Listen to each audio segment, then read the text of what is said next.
मेरी आज की कहानी का टाइटल है मर्दाना हाथों वाली लड़की। अभिशार अपनी शॉप पर बैठा सामने आते जाते लोगों को देख रहा था। आज ग्राहकी बहुत कम है, कॉलेज में एग्ज़ाम शुरू हो गए हैं, इस कारण स्टूडेंट सब अपनी अपनी स्टडी पर लगे हुए हैं। अब आगे के 3 महीने तो बस यूं ही बोर होना पड़ेगा। वैसे अभिशार को अपना काम बहुत पसंद है।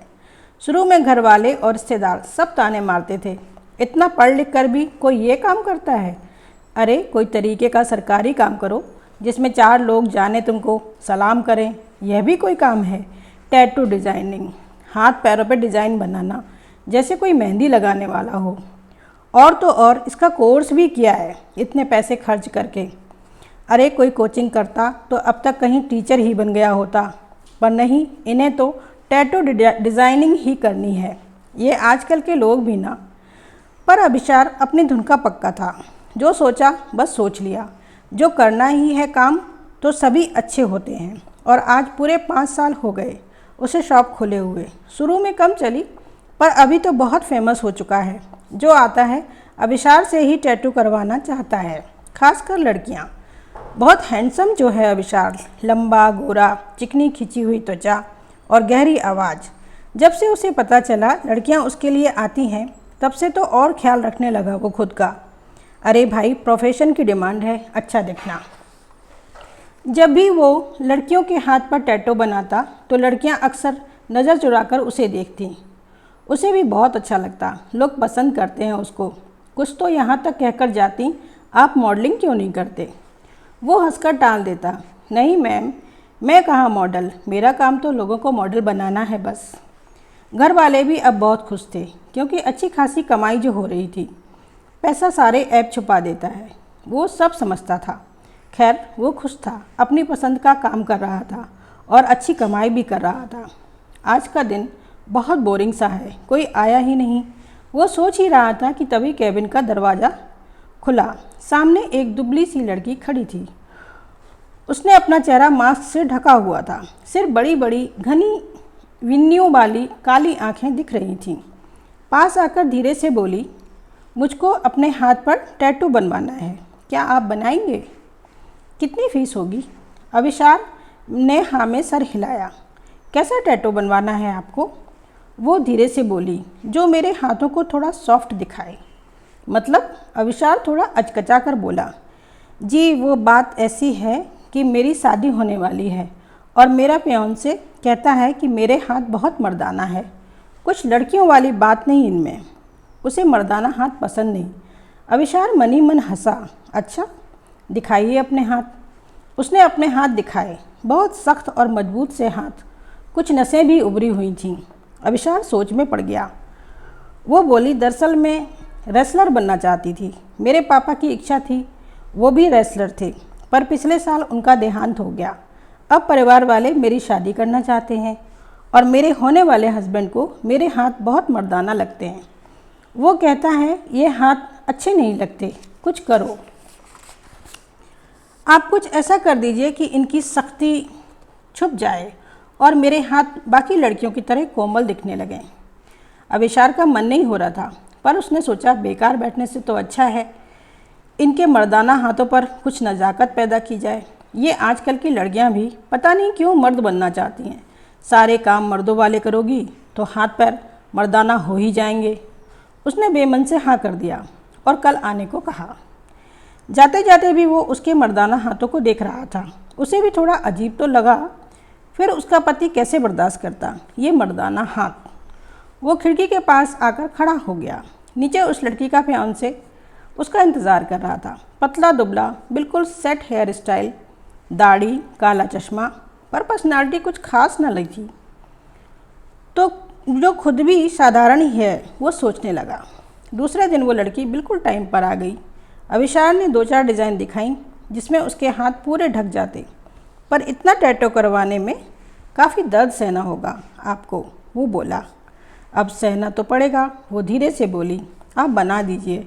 वैसे आपका नाम क्या लिखूं रसीद बनाने में? जी दिव्या, दिव्या सहगल। ओह, वो महान रेसलर रतनलाल सहगल की बेटी हैं आप?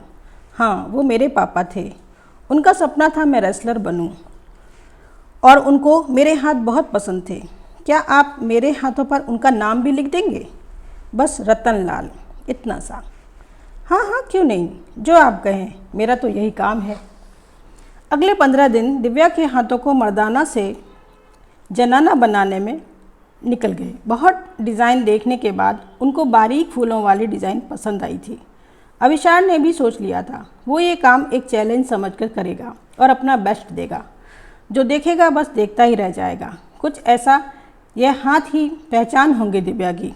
दोनों ने हल्की फुल्की बातचीत भी होने लगी थी। दिव्या बहुत सहज और संवेदनशील लड़की थी। ऐसी लड़की लगी अविशार को। वो हर बात इतनी शांति से कहती और सुनती थी मानो कोई ठंडी हवा बह रही हो। अविशार की सारी थकान छूमंतर हो जाती और काम करने में मानो उत्साह दुगना हो जाता। न जाने क्यों वो दिन ब दिन दिव्या की तरफ आकर्षित होता जा रहा था, पर यह रिश्ता बहुत फॉर्मल सा ही था। कभी कभी वो दिव्या की गहरी बिन्नियों को देखता तो सोच में डूब जाता। क्या कोई इन आँखों के अलावा भी कुछ और देख सकता है? कितनी गहरी आँखें, जैसे कोई नीली झील हो, शांत पानी से भरी हुई। आज पूरे 20 दिन की कड़ी मेहनत के बाद दिव्या के दोनों हाथों का टैटू वर्क ख़त्म होने वाला था। ये उसका आखिरी दिन था। वो दिव्या का बेताबी से इंतज़ार कर रहा था। आज कुछ उदासी सी महसूस हो रही थी। दिव्या कुछ कहती नहीं, पर उसकी बातों से भी लगता था उसे अविशार से मिलना अच्छा लगने लगा था। अविशार अपनी मशीन चेक कर रहा था। ये स्विच बहुत तंग कर रहा है, बदलवाना पड़ेगा। वो सोच ही रहा था कि दिव्या आ गई। उसके दोनों हाथों को देखकर लग रहा था मानो कोमल फूलों के बगीचे हों। मर्दाना एहसास फूलों की कोमल पंखुड़ियों के पीछे कहीं छिप सा गया था। वो बोली, एक बात तो रह ही गई, तुमने मेरे हाथों पर वो नाम नहीं लिखा। लिखा है, पर तुमने देखा नहीं। अविशार मुस्कुराया और उसके हाथ पकड़कर बोला, देखो गौर से, कहाँ है तुम्हारे पापा का नाम? दिव्या देख रही थी और अविशार उसको देखते हुए देख रहा था। बस मिल गया। हाँ, दिव्या मुस्कुराई और अपने हाथों से सहलाने लगी वो 5 अक्षर।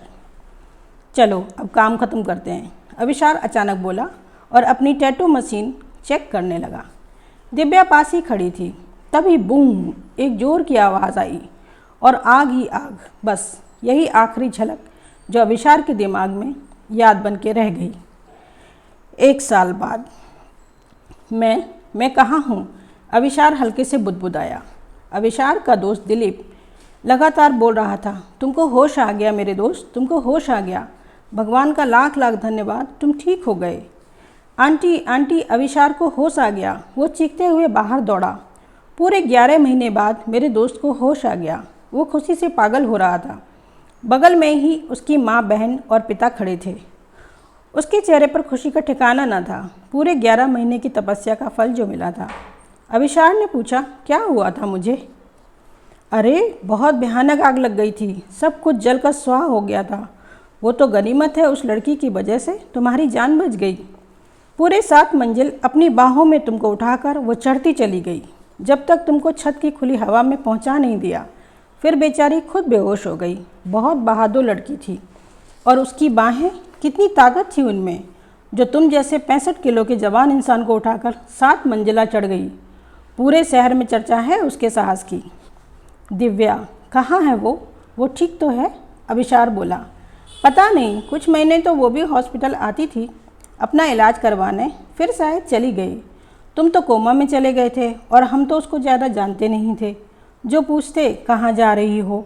बहुत नेक लड़की थी सच, दिलीप बोला। दिव्या नाम था उसका। दिव्या, अविशार बोला। तभी उसकी नज़र टीवी पर पड़ी। वहाँ एशियाड के गोल्ड मेडलिस्ट की घोषणा चल रही थी और आज की महिला रेसलिंग की विजेता हैं दिव्या सहगल। उनको दिया जाता है इंडिया का पहला रेसलिंग गोल्ड मेडल। बहुत बहुत बधाई हो दिव्या जी। दिव्या स्क्रीन पर दिख रही थी। गोल्ड मेडल पहनने के बाद उसने अभिवादन में अपने हाथ ऊपर उठाए हुए थे।